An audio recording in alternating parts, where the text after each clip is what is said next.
Good day, I'm Dr. T and welcome to my office. So today I'd like to talk about naming relatively simple molecules. So remember, molecules are going to be clumps of atoms that are discretely sharing electrons between each other, but are not necessarily forming a lattice. There might be a lattice of molecules, but the individual relationships within the molecule, the different atoms sharing their electrons, are going to be much stronger than those between individual molecules.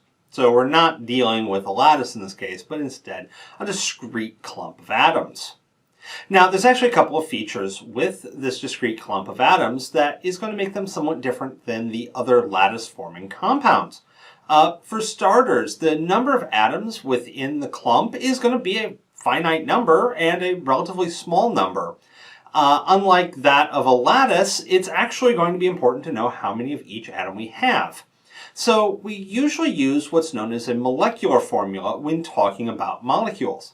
The difference here is that while an empirical formula is the smallest whole number ratio of atoms, the molecular formula is going to be the number of each type of atom. So if I had a molecule like hydrazine, which is the common name for N2H4, I could have an empirical formula of NH2, but I would usually express it as N2H4, since that's the number of each atom within the molecule. Now, when expressing the names of these guys, some of them have common names, such as the aforementioned hydrazine and, of course, water, good old H2O. But there is a systematic naming system that is used for most of these small molecules. In an ionic compound, the first atom in the molecule's name is not going to be modified. The second atom in the molecule's name is going to be modified with an "ide." So far we have nitrogen and hydrogen, so we'll be having nitrogen hydride. However, there is multiple ways of arranging nitrogen and hydrogen, and you would have different molecules potentially. So I need to tell you the ratio of nitrogens and hydrogens, or actually I should say I need to tell you the number of nitrogens and hydrogens involved in my molecule. Unlike ionic compounds where the ratio is apparently obvious from the charges, because there are no charges, I have to explicitly tell you. The way I'm going to do this is by telling it to you using a Greek prefix.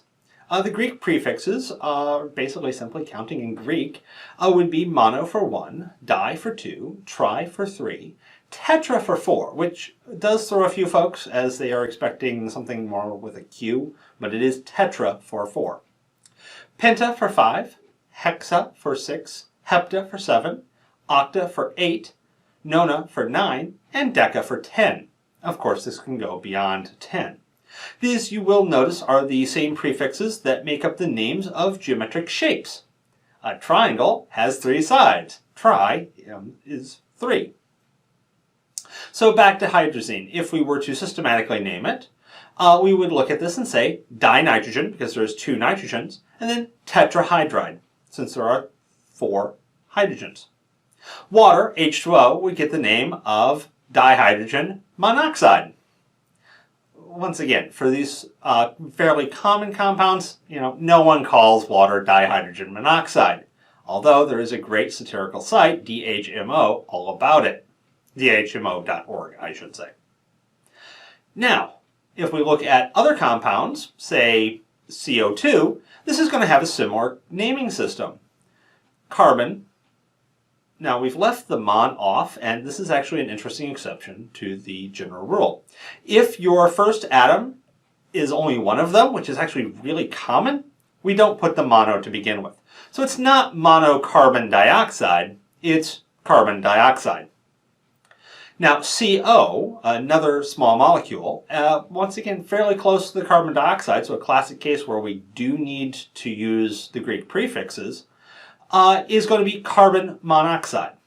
So CO, 1 carbon, we're going to omit the mono for the carbon, and then the mon. You notice how we're dropping the last letter in the name, or in the prefix of the name? This is because if we didn't, we'd have monoxide, which is, shall we say, a tongue twister. So if your atom has a vowel for its first letter, specifically O or an A, which is, shall we say, basically just oxygen for most applications, and your prefix ends in an O or an A, which is most of them, you're going to drop the prefix's final vowel. So carbon monoxide, not carbon monoxide. Going from names to formulas with small molecules is actually very straightforward since the formula and the name are basically the same. Once again, if I have dinitrogen tetrahydride, then I know that it's N for the nitrogen, and simply move the 2 from in front, and in Greek, to in back and subscript. So N2, and then tetrahydride would be H4. Fairly straightforward. One particularly common error usually involves ionic compounds. Greek prefixes are not used with ionic compounds. They always associate to molecular species. Even when we're thinking of things like hydrates, the Greek prefix affiliates to the water, not to the ionic compound that the water is hydrating. So just be careful, and remember that ionic compounds, which telltale sign it's an ionic compound is that there's a metal involved, are not going to be using Greek prefixes. They might be using Roman numerals, but not Greek prefixes. Thank you, and have a wonderful day.